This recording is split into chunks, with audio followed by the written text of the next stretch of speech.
काल रात्री तुम्ही किती वाजेपर्यंत फोन वापरला हो? तुम्हाला वाटतं तुम्ही अभ्यास करूनही तुम्हाला कमी मार्क्स येतात. तुम्ही अभ्यास विसरत नाही, तुमचा ब्रेन त्याला स्टोअरच करत नाही. चला तर मग समजून घेऊया रात्री फोन वापरल्यावर तुमच्या ब्रेन मध्ये नेमकं काय होतं. नमस्कार, माझं नाव प्रितेश, मी आहे तुमचा science mentor from eSarathi online platform. आजच्या या टॉपिक मधून आपण एकंदरीतच बऱ्यापैकी डिटेलमध्ये माहिती घेणार आहोत की रात्री ज्यावेळेस तुम्ही फोन वापरता मित्रांनो, त्यावेळेस अचानक तुमच्या झोपेला होतं तरी काय. तुम्ही खूपदा ऐकलं असेल, इव्हन न्यूज मध्ये ऐकलं असेल, इव्हन तुमचे घरचेही म्हणत असतील, डॉक्टरांनी सांगितलं असेल की रात्री शक्यतो फोन वापरूच नका.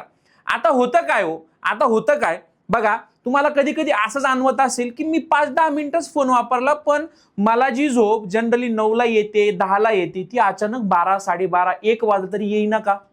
असं होतंय का सगळ्यांना? नंतरून काय होतं की जो टॉपिक तुम्ही वाचला आणि तुम्ही वाचून एक्झामला जर गेले तर तुम्हाला विसरायला होतं, हो की नाही. दिवसभर आपण ज्या एज मध्ये आहोत त्या एज मध्ये आपल्या मेंदूला खूप ताण असतो. इव्हन आपण काय करतो, दिवसभर एवढं काम करत असतो, इव्हन आपली बॉडी रात्री झोपल्यानंतर सांगते आपल्याला की बस बाबा आता आपण थकलेलो आहोत, हो की नाही. मग तुम्ही दिवसभर थकता पण, आणि तरीही तुम्ही 1-1, 2-2 वाजेपर्यंत जागे कसे. तुम्ही एक नोटीस केलंय का, या सगळ्याला कारणीभूत एक व्यक्ती आहे, किंवा एक व्यक्ती म्हणण्यापेक्षा एक गोष्ट आहे, ती आहे तुमचा फोन. मग सर, फोन तर आम्ही नेहमीच वापरतो, सगळी दुनिया फोन वापरते, मग त्यांना प्रॉब्लेम नाही, तुम्हाला प्रॉब्लेम का. तर मित्रा, प्रॉब्लेम फोन वापरण्यात नाही, प्रॉब्लेम आहे त्या फोन मधून येणारा जो ब्लू कलरचा लाईट आहे त्याला. बघा, तुमचा जो फोन आहे, फोन मधून एक लो वेव्हलेंथचा कायम ब्लू लाईट तुमच्या डोळ्यावरती पडत असतो. आणि तुम्ही जर बारकाईने डोळा किंवा ह्युमन आय हा टॉपिक जर शिकला असाल, त्याच्यामध्ये एक शब्द येतो, तो असतो रेटिना. आणि रेटिनामध्ये असतात तुमचे फोटो रिसेप्टर सेल्स. आता त्या सेलमध्ये एक तुमचा मेलॅनॉप्सिन नावाचा सेल असतो, जो कायम तुमच्या ब्लू लाईटला काय करत असतो, डिटेक्ट करत असतो. आणि शक्यतो काय होतं, दिवसा डोळ्यावरती ब्लू लाईट पडतो हे त्या सेलला माहिती असतं. मग त्या सेलला जर तुम्ही रात्री पण हेच दाखवलं की बाबा रात्री डोळ्यासमोर फोन आहे आणि फोन मधून ब्लू लाईट जातोय, तर तो काय करतो, तुमच्या ब्रेनला सिग्नल पाठवतो की भैया अजून दिवस संपलेला नाही यांचा, अजूनही तो दिवसच आहे. म्हणजे रात्री तुम्ही ज्यावेळेस फोन वापरता त्यावेळेस मेंदूला तुमचा हा जो सेल आहे तो सिग्नल पाठवतो. कशामुळे? त्या ब्लू लाईट डिटेक्ट झाल्यामुळे. आणि म्हणून तुमची झोप येत नाही किंवा झोप उडून जाते. दुसरं काय, एक मेलॅटोनिन नावाचा हार्मोन असतो, तो मी सांगतो पुढे काय असतो, कसा असतो. तर मेलॅटोनिन नावाचा हार्मोन काय करत असतो, तुम्हाला तुमच्या झोपेमध्ये मदत करत असतो. आता होतं काय, ज्यावेळेस तुम्ही फोन वापरायला सुरुवात करताना त्यावेळेस काय, तो मेलॅटोनिन नावाचा जो पदार्थ आहे, जो जनरली रात्री येतो तुमच्या मेंदूमध्ये किंवा शरीरामध्ये तुम्हाला झोप यावी म्हणून, तो तिथे ब्लॉक होतो. मग आता जी गोष्ट तुम्हाला झोप येण्यासाठी मदत करते, तुम्ही तिलाच जर ब्लॉक केलं मित्रा, तर मला सांग झोप कशी लागेल. झोप कशी लागेल. हा एक ग्राफ आहे. आता हे जे मी बोलतो आहे ना, ते ऍक्च्युली सायंटिफिक रिसर्च केलेले आहे. मी ऍक्च्युली एक थेसिस वाचला, त्याच्यामधून एक ग्राफ काढला. त्या ग्राफ मध्ये जर तुम्ही बघितलं तर बघा, हा तुमचा जो ऑरेंज कलर जो पट्टा आहे तो आहे ऑदर लाईट, आणि हा आहे तुमचा ब्लू लाईट. मग याच्यातून तुम्हाला कळेल की काय होतं, ब्लू लाईट ज्यावेळेस तुम्ही बघता त्यावेळेस याचा पीक बघा, हा एवढा उंचीवरती आहे, आणि उंचीवर असल्या कारणाने म्हणजे त्याचा पॉवर खूप जास्त आहे, तुमच्या शरीरावरती पडणारा जो प्रादुर्भाव आहे तो खूप जास्त आहे. आणि ॲज आय सेड, मेलॅटोनिन नावाचा जो हार्मोन आहे तो ब्लॉक होतो, आणि म्हणून तुम्हाला झोप येत नाही. देवाने ही जी सृष्टी बनवली, त्या सृष्टीमध्ये मानव बनवून त्या मानवाच्या शरीराला एक बटन दिलेलं आहे, ते बटन म्हणजे ऑन ऑफ. आणि ऑन ऑफ बटन म्हणजेच दिवसा ऑन रात्री ऑफ, दिवसा ऑन रात्री ऑफ. तुम्ही पिक्चर मध्ये बघितलं असेल, मस्त हिरो हिरोईन झोपलेले आहे, कुणीतरी येतं खिडकीचा पडदा काढतं आणि मग मस्त आळस देऊन ती लोक उठतात. जनरली हे तुमच्या शरीराला ऑलरेडी माहिती असतं की ज्यावेळेस सकाळी उजेडतो किंवा सूर्योदय होतो त्यावेळेस काय, शरीर हे तुमचं अलर्ट मोडमध्ये येतं, शरीरामध्ये एक नवीन ऊर्जा येते. नंतरून तुम्ही काहीही फिजिकल ऍक्टिव्हिटी करू शकता, आणि अगेन तुमचं जे शरीराचं डायजेशन जे मोड आहे ते पण चालू होतं फास्ट पद्धतीने, हो की नाही. मी काय सांगितलं, ज्यावेळेस लाईट येतो किंवा सूर्योदय होतो, एक तर तुमची बॉडी अलर्ट मोडमध्ये येते, नंतर तुम्ही एनर्जी आणि फिजिकल ऍक्टिव्हिटी करू शकता, आणि तुमचं डायजेशन बिगन होतं. ज्यावेळेस बटन ऑफ होतं म्हणजे काय, ज्यावेळेस संध्याकाळ होते, रात्र होते, त्यावेळेस काय होतो, शरीर जनरली तुमचं थकलेलं असतं, शरीराला माहिती असतं अंधार झाला, रात्र झाली, काळोख झाला की शरीराला झोपायचं आहे. मग झोपल्यानंतर काय शरीरामध्ये मेलाटोनिन नावाचा पदार्थ रिलीज व्हायला सुरुवात होते. नंतर काय तुमच्या शरीरामध्ये जे पण विअर टिअर, जे पण शरीर थकलेलं आहे, त्याच्यामध्ये जी पण झीज झालेली आहे तुमच्या शरीराची, ती रिपेअर करायला तुमची बॉडी सुरुवात करते.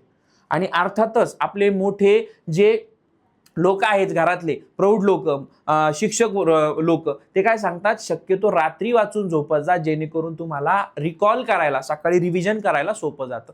मग त्यांचं म्हणणं हेच असतं की ज्यावेळेस तुम्ही रात्री वाचता ना, त्यावेळेस तुमच्या मेमरीमध्ये रिटेन व्हायला मदत होते आणि ते कायमस्वरूपी तुम्हाला आठवत राहतं. तर हे त्याचा एक मेन मोटिव्ह असतो. बरोबर, मी काय सांगितलं, 2 गोष्टी सांगितल्या. शरीराला काय ऑन ऑफ बटन आहे, लाईट म्हणजे उजेड झाला की काय होतं, शरीर तुमचं अलर्ट मोडमध्ये येतं, आणि रात्र झाली की शरीर तुमचं डीम मोड किंवा झोपेच्या मोडमध्ये चाललं जातं. आणि काय सेलचे विअर अँड टिअर असतील, तुमची मेमरी अजून तुम्हाला एनहान्स पॉलिश करायची असतील, त्या सगळ्या गोष्टी रात्री होत असतात. कळालं? आता आपण येऊया की सर मेलॅटोनिन तुम्ही सांगताय, पण मेलॅटोनिन आहे तरी काय? जसं सोप्या भाषेत, टेक्निकल भाषा समजून घ्यायला थोडीशी अवघड जाईल. मेलॅटोनिन नावाचा पदार्थ आहे, जो हार्मोन आहे, तो तुम्हाला झोपेत मदत करतो, एवढं तुम्ही लक्षात ठेवा. सध्याच्या व्हिडिओला गृहीत धरता.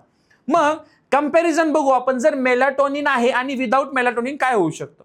जर तुमच्या शरीरामध्ये प्रॉपर मेलॅटोनिनचा प्रभाव आहे, तर तुम्हाला 10 वाजताच्या आसपास झोप येते, तुम्ही गाढ झोपू शकता. नंतरून दुसऱ्या दिवशी तुम्ही फ्रेश उठता आणि एक तुमची इम्युन जी सिस्टम आहे ती बऱ्यापैकी स्ट्रॉंग होते. आता एखाद्याच्या शरीरामध्ये मेलॅटोनिन नाहीच सर, त्याला एवढं सांगितलं आम्ही, पण तो फोन बघणं काय सोडत नाही. मग काय होतं, तो एकदम 1, 2, 3 वाजेपर्यंत, बस क्या भाई आज तेरा भाई रातभर जागेगा, अशी गंमत होते. आणि मग 1, 2, 3 वाजेपर्यंत जागतो. सकाळी झोप होत नाही, डोळे सुजलेले असतात, चेहरा सुजलेला असतो, हो की नाही? मग तुमचा मेंदू, तुम्हाला वाटतं का जडजड पडलेला आहे आणि शरीर असं स्थूल वाटतं, टायर्ड, गळून गेल्यासारखं वाटतं. हे सगळे प्रादुर्भाव आहेत तुमच्या शरीरामध्ये मेलॅटोनिन नसल्याचे. आणि त्याच्यामागे काय रिझन आहे मी जे तुम्हाला सांगितलेलं आहे. तुम्ही काय करा, तुम्ही करून बघा, वाटलं तर आज पण करून बघा. तुम्ही जेव्हा केव्हा व्हिडिओ बघा, तुम्ही 10 मिनिटच व्हिडिओ बघा. आणि प्रत्येकाला माहिती असतं की माझी झोपेची वेळ कोणती आहे. आता मला माहिती आहे, मी 10 वाजेपर्यंत, म्हणजे आता जनरली मी कितीही जरी काम केलं तरी माझं असतं की 10, 15, 20, 25 मिनिटं फोन हाताळायचा नाही आणि झोपी जायचं. म्हणजे 10 वाजता मी झोपतो. 10:30 वाजता मी चंद्रावर असतो. प्रत्येकाला माहिती असतं, तुम्ही 10-20 मिनिटं झोपेच्या आधी फोन वापरा आणि मग मला सांगा तुम्हाला झोप येते की नाही. तर ह्या त्या गोष्टी आहेत, मेलॅटोनिन नावाचा हा जो पदार्थ आहे. मग आता मुलांसाठी कसं हो, मुलांनी काय केलं पाहिजे बघा. हे तुमच्या स्टडीवरती, तुमच्या अभ्यासावरती खूप घातक आहे बरं. कसं, आता तुम्ही जर फोन बघताय कंटिन्यू रात्री झोपेच्या आधी, तर काय होतं, मी तुम्हाला सोपं सांगतो आणि बऱ्यापैकी मुलं मला रिलेट पण करतील. जर रिलेट करत असाल तर मला कमेंट बॉक्समध्ये मात्र नक्की सांगायचं. तुम्ही अभ्यास केलाय, अभ्यास केल्यानंतर जनरली वाचलेलं लगेच काय होतं, तुमच्या शॉर्ट टर्म मेमरीमध्ये सेव्ह होतं आणि झोपल्यानंतर ते हार्ड डिस्कमध्ये, लाईक तुमच्या लॉंग टर्म मेमरीमध्ये सेव्ह होतं. पण फोन यूज केल्यामुळे काय होतं, तुमची स्लीप जी सायकल आहे, झोपेची जी सायकल आहे, ती बिघडते. आणि म्हणून काय होतं, जी इन्फॉर्मेशन तुम्ही वाचलेली आहे ती परमनंटली लॉस होते. म्हणजे असं झालं ना, तुम्ही अभ्यास पण करताय आणि वाचलेलं लक्षातच राहत नाही. म्हणजे बादली तर भरताय तुम्ही, पण बादलीला होल आहे हे तुम्हाला माहितीच नाही, म्हणजे किती भरा ते गळूनच जाते. आपल्या मराठीमध्ये एक म्हण आहे, पुढे पाठ मागे सपाट. सो एक कंडिशन टेस्ट केली होती त्यांनी. काय होती कंडिशन, की काही मुलं ज्यांना झोप नव्हती, जे झोपले नाही, ज्यांनी वाचलं आणि लगेच त्यांची टेस्ट घेतल्या गेली, कुठली जी पण टेस्ट असेल, तर त्याचा बघा ग्राफ इथं आहे. आणि जे झोपले, म्हणजे त्यांनी वाचलं मस्त, झोपेत उठल्यानंतर त्यांनी टेस्ट दिली, त्याचा ग्राफ इथं आहे. म्हणजे रिकॉल करण्याची क्षमता मी म्हणत आहे, रिव्हिजनची. आता हा मुलगा, कुणी XYZ मुलं असतील, 10-15 मुलं त्यांनी टेस्ट केली असेल, मग वाचून लगेच तुम्ही आम्हाला सांगा उत्तर. तर मग त्यांचा जो ग्राफ आहे, रिटेन्शन जे आहे ते खूप कमी आहे. आणि तुम्ही वाचलंय, मस्त झोप काढली आणि त्याच्यानंतर तुम्हाला प्रश्न विचारलेले आहेत, त्याचे आन्सर तिथं त्यांनी फटफट दिलेले आहे. आता कुणी एवढं बुद्धू नाही सर, सगळ्यांना कळतं मी हे काय समजून सांगितलेलं आहे. कळालं? म्हणजे काय, तुम्ही झोपेच्या आधी जर वाचलं आणि नंतरून जर तुम्ही दुसऱ्या दिवशी उठल्यानंतर त्याला रिवाईज केलं, तर ते प्रॉपर पद्धतीने रिवाईज करू शकता. हे पण टास्क तुम्ही करून बघा. वाचल्यानंतर लगेच आठवतं का, आणि वाचल्यानंतर निवांत झोप वगैरे काढून परत आठवा, याच्यातलं अंतर तुम्हाला आपोआप लगेचच्या लगेच कळून जाईल. आता रिअल लाईफ मध्ये काय होतं तुमच्यासोबत, तुम्ही क्लासमध्ये फोकस करू शकत नाही, तुम्हाला स्वतःलाच असं इरिटेट होतं, झोप येते खूप. तुम्ही ना सकाळी उठल्यानंतर तुम्हाला गोष्टींवरती ना असं फोकस करायला, लक्ष केंद्रित करायला थोडंसं जड जातं आणि मेन काय आहे, तुम्ही गोष्टी विसरायला सुरुवात होतात. तर ऍक्च्युली हे एक्सपिरियन्स नाही, ते हे सिम्पटम्स आहेत तुम्ही किती फोन वापरता याचे. काय सांगितलं मी, हे ऍक्च्युली सिम्पटम्स आहे.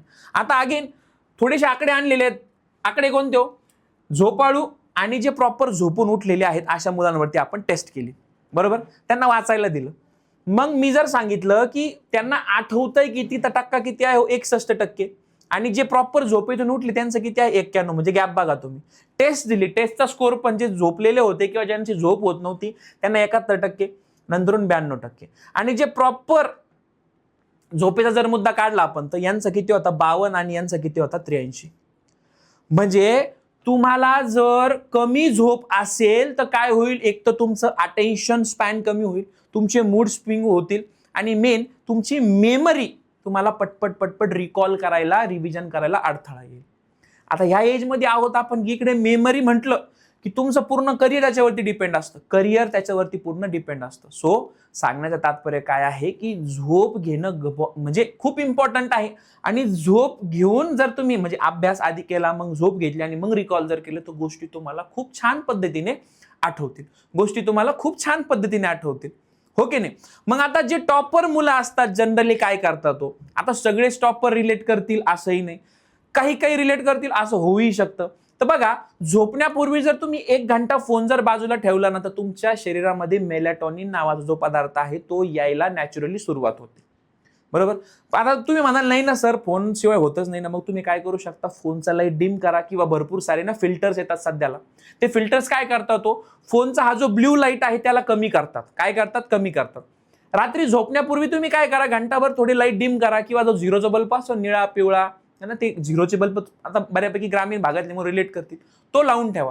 म्हणजे बॉडीला कळायला सुरुवात होती की हळूहळू लाईट डिम होतोय, म्हणजे रात्र होते आणि आता याच्या मेंदूत किंवा याच्या शरीरामध्ये आपल्याला मेलाटोनिन नावाचा पदार्थ सोडायचा आहे जेणेकरून याला झोप येईल. झोपण्यापूर्वी तुम्ही एखादा बुक जरी वाचलं ना तर एकदम प्रचंड प्रमाणामध्ये तुम्हाला त्याचा फायदा होईल. 2 गोष्टी होतील. एक तर तुमची जी नर्वस सिस्टीम आहे ती शांत होऊन जाईल, है ना, काम्स द नर्वस सिस्टम. आणि मेन तुमची बुद्धी मॅच्युअर होईल, तुम्हाला विचार करायला स्कोप भेटेल, हो की नाही. आणि ही जर कन्सिस्टंटली तुम्ही फॉलो केलं ना तुम्हाला अलार्मची पण गरज लागणार नाही. तुम्ही ज्या टायमाला झोपणार, समजा 10ला झोपले 6ला जर उठत असाल तर तुम्ही विदाऊट अलार्म 6ला उठू शकता, 15-20 मिनिटं अलीकडे पुढे मागे. काय सांगितलं मी? तो एवढे जास्त फायदे आहेत आणि एवढे तोटे त्या एका ब्लू लाईटमुळे आहे. काय होऊ शकतं? एका ह्या गोष्टीमुळे काय होईल? तुमची मेमरी इम्प्रूव्ह होईल, तुमचे मूड स्विंग्स होणार नाही आणि मेन मित्रा तुझा जो मोटिव्ह आहे, तुझे मार्क चांगले येतील. काय होईल? तुझे मार्क्स चांगले येतील. तर जो एक घंट्याचा जो रूल आहे तो मी तुम्हाला थोडासा एक्सप्लेन करतो. काय करायचं? जर तुम्ही जनरली 9:30ला काय केला, फोन स्विच ऑफ जर केला, तुम्ही 10:30 पर्यंत झोपी गेले पाहिजे. म्हणजे 9:30ला जर फोन केला, 10:30ला जर झोपले, त्याच्यामध्ये तुम्हाला झोप यायला सुरुवात होईल. आता हे लगेचच्या लगेच होणार नाही. शरीर त्या गोष्टीला ज्यावेळेस अडॅप्ट करतं त्यावेळेस तुम्हाला जाणवेल. मग हे 15 दिवसाने, महिनाभराने जाणवेल. जर तुम्ही 11ला झोपत असाल त्याच्या 1 घंटा आधी तुम्ही फोन डाऊन केला पाहिजे. हा, डाऊन करा आणि त्या मधल्या वेळामध्ये तुम्ही पुस्तक वाचू शकता. पुस्तक वाचल्यानंतर आता असंही नाही तुम्ही 1 घंटात पुस्तक वाचलं पाहिजे, 15-20 मिनिटं पुस्तक वाचा, तुम्हाला आपोआप झोप यायला सुरुवात होईल. मग फोन रिप्लेस करा. कशाने? तुम्ही रिव्हिजन करू शकता, तुम्ही नोट्स घेऊ शकता, तुम्ही बुक्स वाचू शकता आणि तुम्ही दुसरा दिवस जो आहे उद्याचा येणारा तो सुद्धा प्लॅन करू शकता. याच्यामुळे होतं काय? तुमची मेमरी इम्प्रूव्ह होईल, तुमचा मूड जो आहे तो कायमस्वरूपी चांगला राहील आणि तुम्हाला मार्क्स चांगले भेटतील. हे जे एक चेंज तुम्ही तुमच्या आयुष्यात जर केलं तर तुम्हाला तुमच्या कॉम्पिटेटिव्ह स्पर्धा परीक्षांमध्ये कायम तुम्हाला आपण म्हणतो ना एक चाल आगे, है ना, 1 पॉइंट पुढे तुम्ही या बाकीच्या जगापासून असणार आहात, हा माझा ठाम विश्वास आहे. आणि हे रिसर्च बेस्ड आहे, हे काय वरून आकाशातून पडलेलं नाही, याच्यावरती अभ्यास केलेला आहे सायंटिस्ट लोकांनी आणि म्हणून मी हा तुमच्या समोर व्हिडिओ घेऊन आलेलो आहे. मग आता टॉपर लोक काय करतात? जनरली त्यांचा अभ्यास किंवा रिव्हिजन हा संध्याकाळून असतो. ते प्रॉपर क्वालिटी झोप घेतात. काय करतात? प्रॉपर क्वालिटी झोप घेतात. आपण काय करतो? अभ्यास मर अभ्यास करतो आणि अभ्यास झाला की फोन घेऊन बसतो, इंस्टाग्राम, रील, युट्यूब. मग अगेन तेच की त्या ब्ल्यू लाईटमुळे परत ह्या सगळ्या गोष्टी डिस्टर्ब होतात. ऍक्च्युली तुम्ही झोप घेताय म्हणजे टाइम वेस्ट नाही करत आहे मित्रांनो. तुम्ही तुमच्या ब्रेनला एक स्कोप देताय की भैया मी एवढं वाचलेलं आहे, एवढं तू हार्ड तुझ्या त्या लॉंग टर्म मेमरीमध्ये सेव्ह करून ठेवा आणि मला मार्क्स मिळवण्यामध्ये फक्त काय कर? मदत कर. म्हणजे मी जे आठवल ते मला प्रॉपर आठवलं पाहिजे. So that's it. आता आपण एकंदरीत काय बघितलं? ब्ल्यू लाईट म्हणजे काय, त्या ब्ल्यू लाईटमुळे तुमचा मेंदू कसा पागल होतो, मेलाटोनिन नावाची गोष्ट म्हणजे काय, इन्फॉर्मेशन कशी लॉस्ट होते, नंतर याचा इम्पॅक्ट काय, आणि एक सिंपल मी तुम्हाला याच्यावरती सोल्युशन दिलं की 1 आवर रूल. 1 आवर रूल म्हणजे तुमचा फोन 1 घंटा झोपण्याच्या आधी हा बंद झाला पाहिजे. आता मी काय करतोय, तुम्हाला एक 7 डेजचं चॅलेंज देत आहे. जे पण मुलं 8, 9, 10चे मुलं जे बघत आहे, ज्यांना हा व्हिडिओ बऱ्यापैकी कळतो आहे, 7 डेज काय करा, तुम्ही 9:30ला शार्प फोन डाऊन करायचा आहे, ठेवून द्यायचा आहे आणि स्वतःमध्ये तुम्ही 7, 8, 9, 10 दिवसामध्ये नोटीस करणार आहात एक डिफरन्स, आणि तो डिफरन्स प्रचंड प्रमाणामध्ये तुम्हाला फरक जाणून देणार आहे. आणि हा एक्सपिरियन्स तुम्ही, मला असं वाटतं की आमच्या ई सारथीच्या कमेंट बॉक्समध्ये मात्र कायम शेअर करायचा आहे की तुम्हाला याचा फायदा होतोय की नाही. जर तुम्हाला ह्या अशाच गोष्टी ज्या स्टुडंट ओरिएंटेड असतील, ज्या मुलांना हेल्प करणाऱ्या असतील, त्याला आपण हॅक्स म्हणतो, ह्या हॅक्स जर तुम्हाला पाहिजे असतील तर तुम्ही आजच आमच्या ई सारथी या यूट्यूब चॅनलला सबस्क्राईब करून ठेवा, कारण की इथून पुढेही आपल्याला खूप लांबचा पल्ला गाठायचा आहे आणि त्या जर्नीमध्ये मी तुमच्या सोबत असणार आहे. थांबूया आपण इथे. जर तुम्हाला व्हिडिओ आवडला असेल तर या व्हिडिओला आपल्या मित्र परिवारामध्ये हा व्हिडिओ तुम्ही नक्की शेअर करा, व्हिडिओला लाईक करा आणि ॲज आय सेड चॅनलला मात्र सबस्क्राईब करा. धन्यवाद.